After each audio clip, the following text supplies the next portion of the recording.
Desde los confines de la tierra presentamos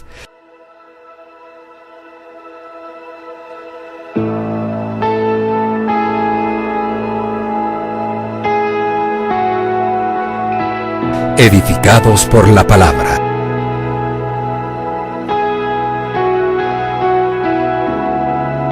Con el apóstol Fabián Rottenberg. En el mundo tendréis aflicciones, pero confiad, yo he vencido al mundo.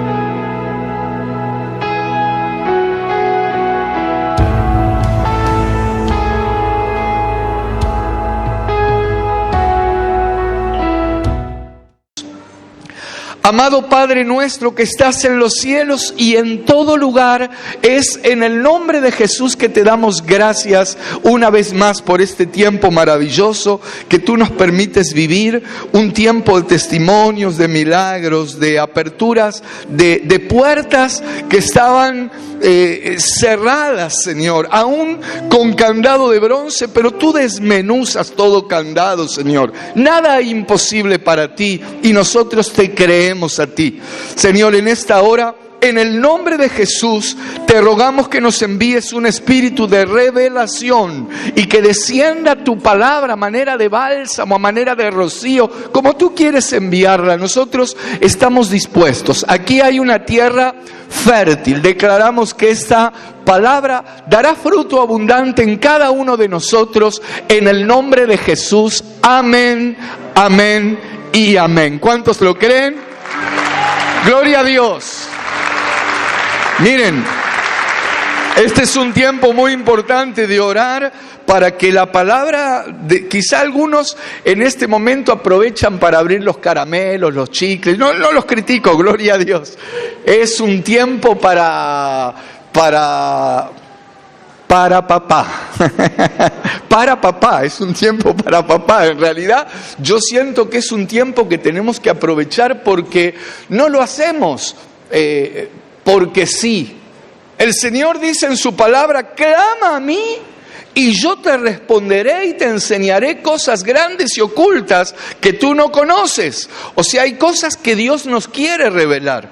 Por eso en este tiempo de oración es importante que vos le digas: Padre, guárdame de ser confundido, de recibir algo que no provenga de ti. Yo sé que tú tienes cosas para mí y las quiero recibir.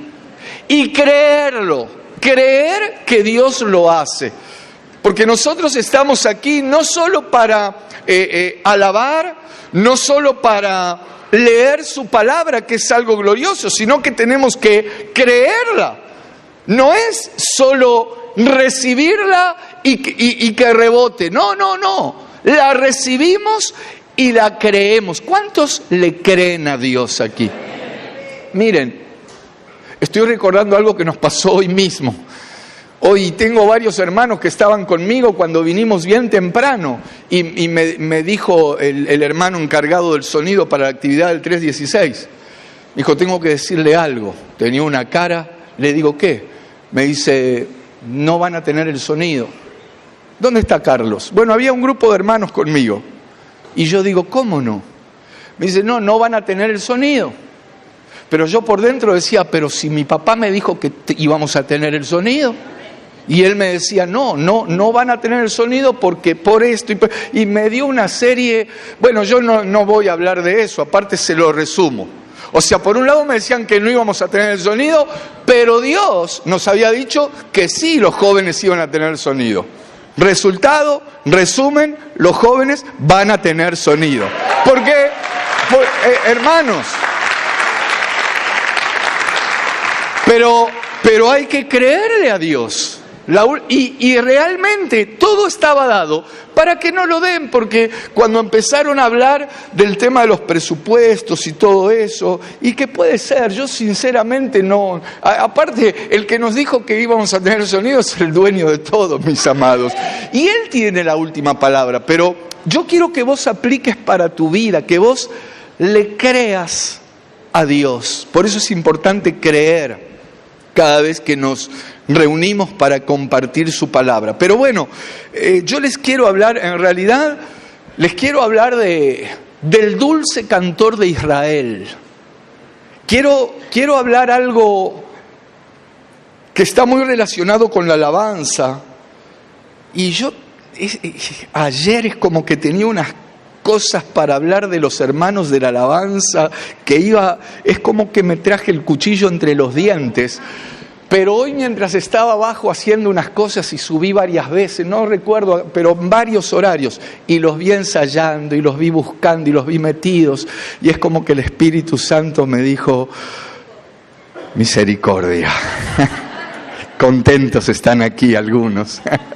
Pero yo creo que en realidad cuando hablamos de la alabanza, por ejemplo, hablamos de todos. Porque a veces creemos que hay un área de alabanza y que está reservado solo para algunos, y en realidad yo quiero hablarle de algunas cosas que tienen que ver con aquel que la palabra llama el dulce cantor de Israel.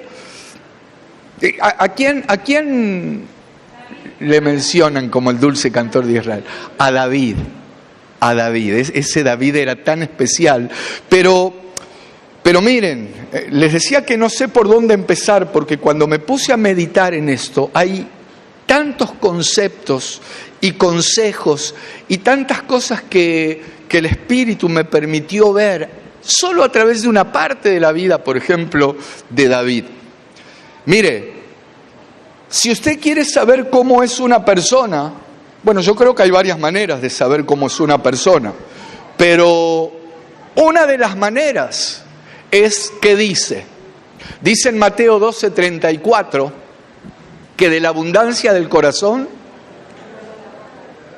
a ver los de atrás, de la abundancia del corazón, los de arriba, de la abundancia del corazón, habla la boca. Entonces, si querés saber lo que hay en el corazón de una persona, qué piensa, cómo es importante escucharla. Como diría un amigo mío hace muchos años: ¿qué desembucha de esa cloaca? Decía él. Yo renuncio a eso. Pero ¿qué es lo que sale? Porque eso es bien importante. Ahora, claro, no es solo lo que sale. Miren lo que dice: porque de la abundancia del corazón habla la boca, dice la segunda parte de este versículo.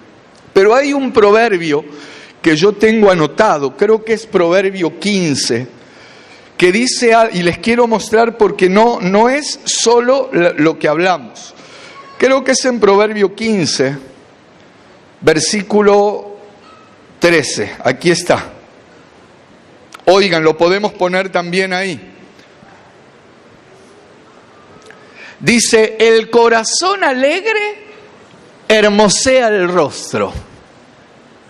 No solo por lo que dice, sino por así.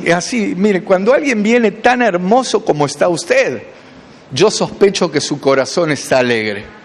Alguien dirá: no, hermano, pero no sabe. Bueno, el hermano, el Miss Mundo que tenés al lado, es porque su corazón está alegre. Y el corazón alegre hermosea el rostro. Entonces, de las cosas que escribió David, yo empecé a notar varias.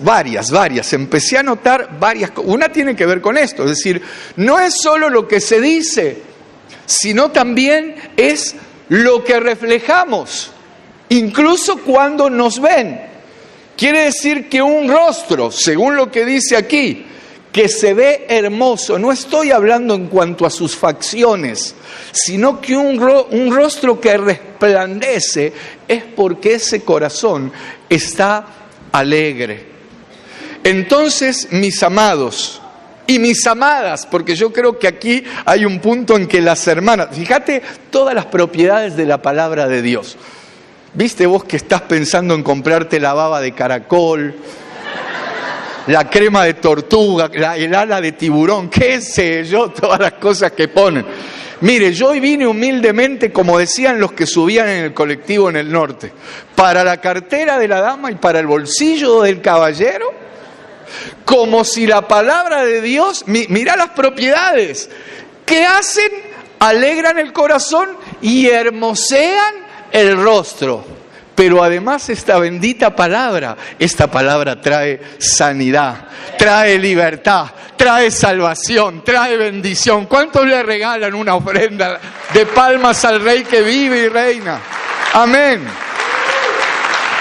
Bueno, cosas como estas yo empecé de alguna manera a juntarlas y a traerlas, pero me quiero un poco focalizar en David, porque de David se han dicho muchas cosas, o sea, él dijo muchas cosas y a la vez de él se ha dicho mucho. Hay un versículo que está en Amós capítulo 9, no recuerdo cuál es, donde Dios dice que iba a restaurar el tabernáculo caído de la casa de David. Si lo es en Amós capítulo 9. Bueno, viene Dios y dice, y él, o sea, Dios hablando acerca de David. David no solo escribía, sino que se decían algunas cosas. Bueno, ahí en ese capítulo 9 de Amós, vamos a buscarlo. Versículo, ¿cuál? Versículo 11. Ahí está, bien. Dice, y Dios está hablando aquí, en aquel día yo levantaré el tabernáculo caído de David y cerraré sus portillos y levantaré sus ruinas y lo edificaré como en el tiempo pasado. Esto tiene que ver de alguna manera con alguien que Dios iba a levantar, con un caudillo, por llamarlo de alguna manera, que Dios iba a levantar, pero no quiero entrar en ese tema. Quiero focalizarme en David. Y a David, más allá de las cosas que dijeron de él, más allá de algunas cosas que él vivió, donde más lo podemos ver a David es en el libro de los Salmos. El libro de los Salmos, entre paréntesis les digo algo, ese libro yo creo que es una obra maestra de los cielos. Eso es una obra literaria por excelencia, aquellos que les gusta la literatura, y ahora les voy a explicar por qué. Pero David en los Salmos fue el que más escribió.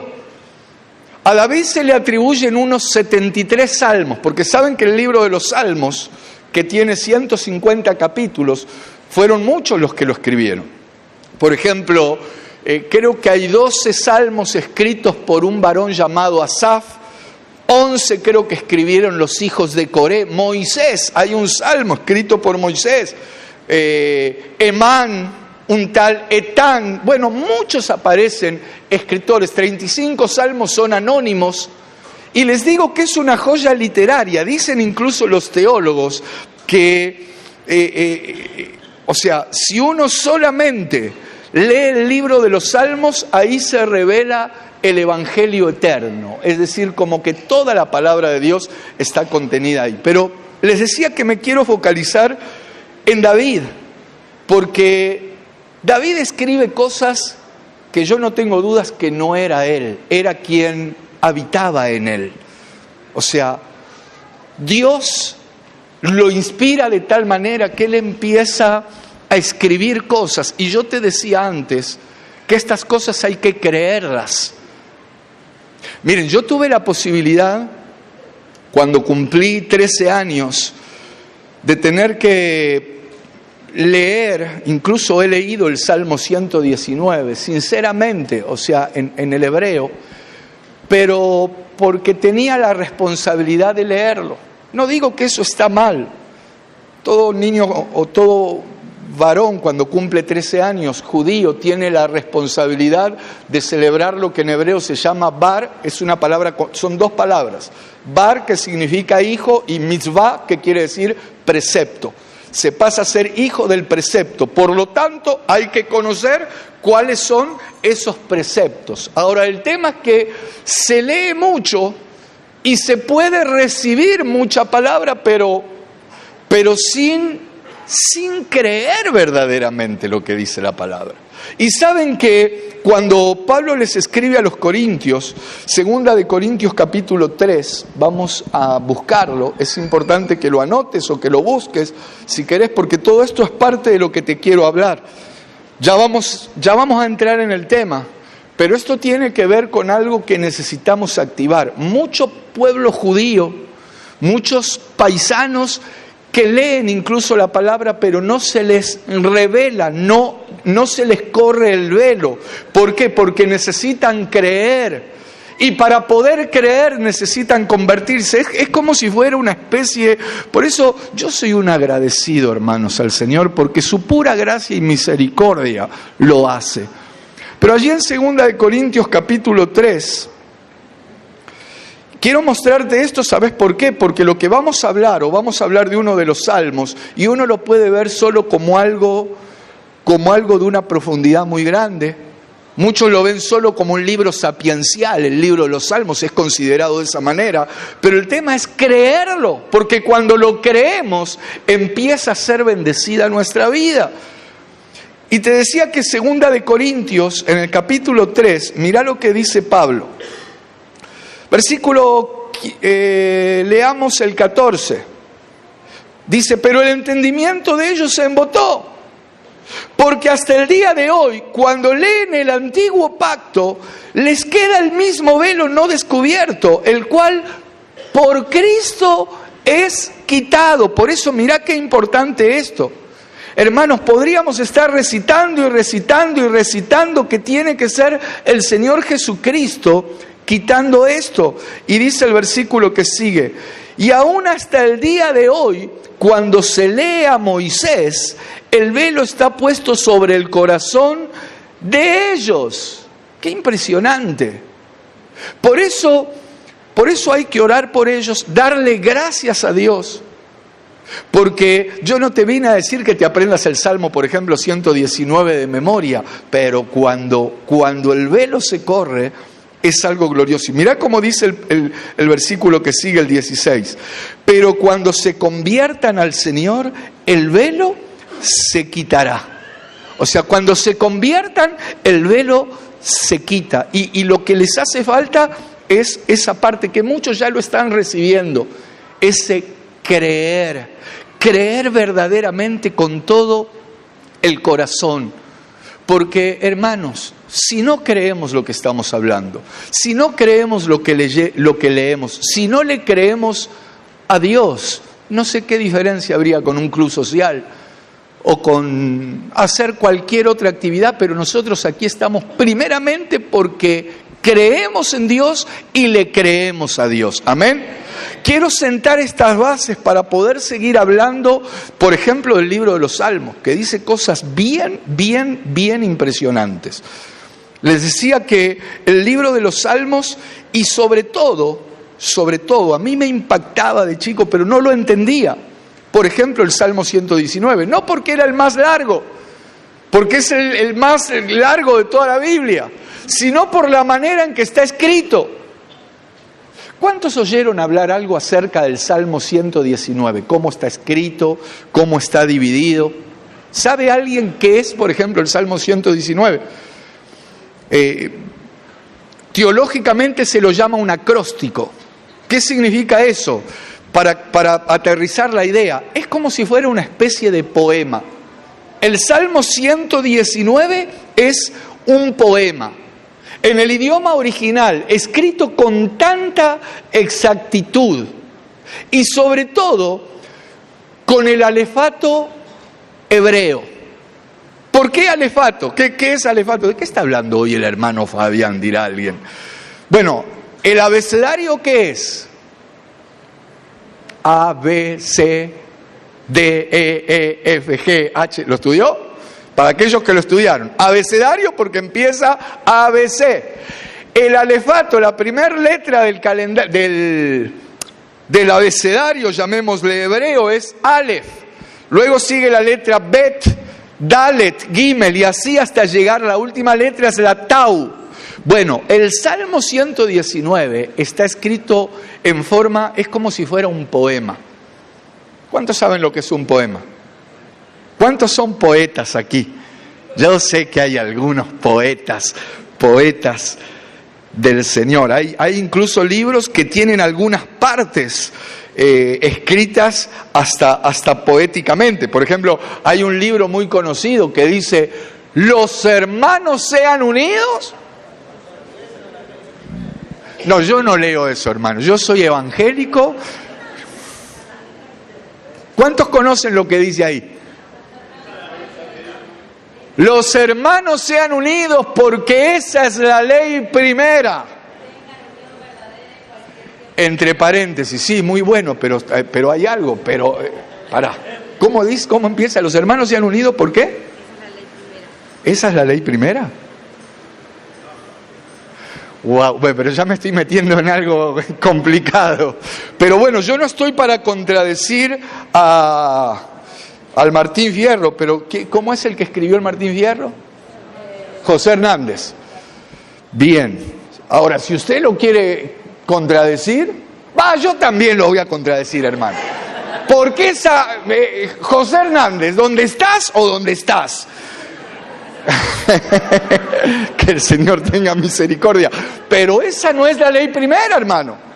A ver, ¿cuál es la ley primera? Oye, Israel. Oye, iglesia. Oigan todos los que quieran oír. El Señor nuestro Dios, el Señor uno es, y amarás al Señor tu Dios con todo tu corazón, con toda tu alma y con todas tus fuerzas. Esa es la ley primera. Si entre ellos se pelean, que los devoren los de afuera, no sé. Pero la ley primera es esa. Pero bueno, no sé para qué me lleva usted por ese lado. Le decía que el Salmo 119 está escrito, se le llama acróstico, es cada 8 versos aparece una letra pero en orden del alefato hebreo. Por eso nosotros cuando lo leemos, el Salmo comienza de una manera, pero en el original, por ejemplo, empieza con la letra Aleph. Pasan 8 versos, en el 9º, incluso hay algunas versiones de la Biblia que vienen marcado así. Cuando llega el versículo 9, aparece la letra Bet, 8 versículos más. Aparece el versículo 17 y aparece la letra Dalet, y así hasta llegar hasta el final. O sea, es realmente una joya literaria. Es como, y todo el libro de los Salmos, es como si fuese yo me lo imagino como una gran orquesta celestial, dirigida por un director sublime, y ahí los diferentes autores, porque diferentes autores, coordinando todo de tal manera, mis amados, que realmente es una bendición. Es algo maravilloso. Pero por eso yo quería sentar las bases de primeramente creer. Porque nosotros estamos aquí porque somos creyentes en el Señor. Y como sé que hay muchos hermanos que les gusta zambullirse en las palabras que el Señor nos dejó para bendecirnos, para que seamos edificados, para que podamos ser libres de tantas cosas, entonces es importante valorar algunas cosas. Miren, hay poemas. Por ejemplo, yo recuerdo, a mí me gustaba leer algunos poemas hace mucho tiempo. O sea, me gustaba cómo algunos verdaderamente yo decía, wow, no sabía en ese tiempo quién le había inspirado, pero hoy nos encontramos como que hay cosas, y yo no, hermanos, yo no me volví nostálgico ni estoy aquí por eso, pero el otro día recuerdo que estaba haciendo zapping y paré y me quedé viendo porque, sinceramente, no quiero criticar, pero yo los miraba y había unos que decían esto: tirame un pa. Creo que son los guachiturros. Algo así, tirame un pa o tirame un pe, no me acuerdo qué decían. Y se quedaron así, y yo veía las multitudes, parecían como que se venían abajo. Y yo trataba no de entender, pero decía, ahora, ¿saben por qué les digo esto? A mí había cosas que me gustaba, por ejemplo, cuando no conocía al Señor Jesucristo, pero me gustaba escuchar algunas letras, incluso de tanto oír lo que oía mi papá, que oía tangos. Recuerdo algunos, por ejemplo, ya nunca me verás como me vieras, recostado en la vidriera y esperándote. Ya nunca alumbraré con las estrellas nuestra marcha sin querella por las noches de Pompeya.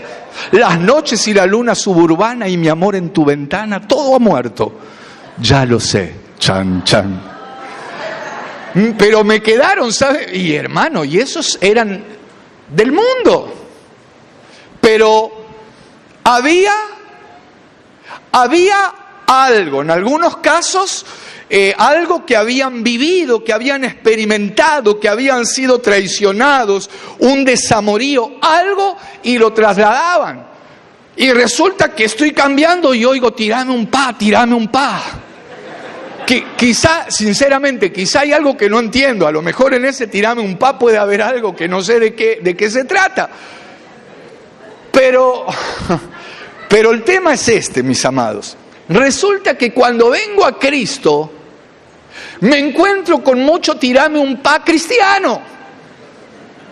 O sea que no me dice absolutamente nada. Y yo no quiero criticar. Aparte, hoy me dijeron que tenía que ser con misericordia. Pero miren, el tema es este.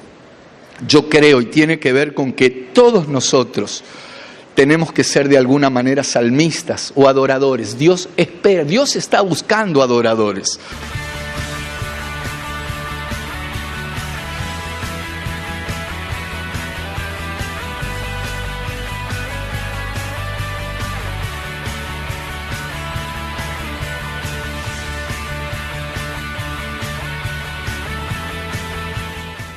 Y qué maravilloso es continuar oyendo la voz de Dios a través de su palabra. Yo creo que así como el Señor Jesucristo les dijo a sus discípulos que vayan y que preparen aposento, que preparen lugar. Estoy convencido que para Dios los lugares son muy importantes.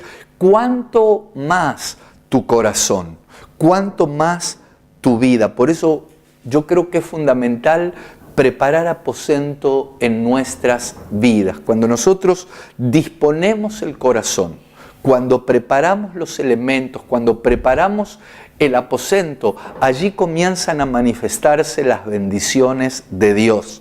Las bendiciones de Dios que traen vida, traen incluso resurrección. Allí cuando ya nada se podía hacer. Parece que todo está perdido, el diagnóstico que te dieron es el peor, no tenés esperanzas, no tenés expectativas. Sin embargo, cuando nuestra expectativa, cuando nuestra confianza, cuando nuestra fe está depositada en el Señor Jesucristo, aquello que estaba perdido es hallado, aquello que estaba muerto es resucitado. Qué maravilloso es poder exponer esta verdad, este bendito y glorioso evangelio que para aquellos, como dice en 1 Corintios 1:18, para aquellos que se pierden tristemente es locura, pero para los que se salvan, esto es para nosotros, es poder de Dios. Esperamos encontrarnos pronto en un próximo programa. Desde los confines de la tierra presentamos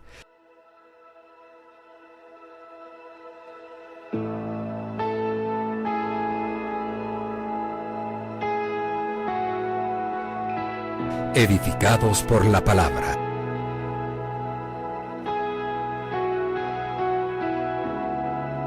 Con el apóstol Fabián Rottenberg. En el mundo tendréis aflicciones, pero confiad, yo he vencido al mundo.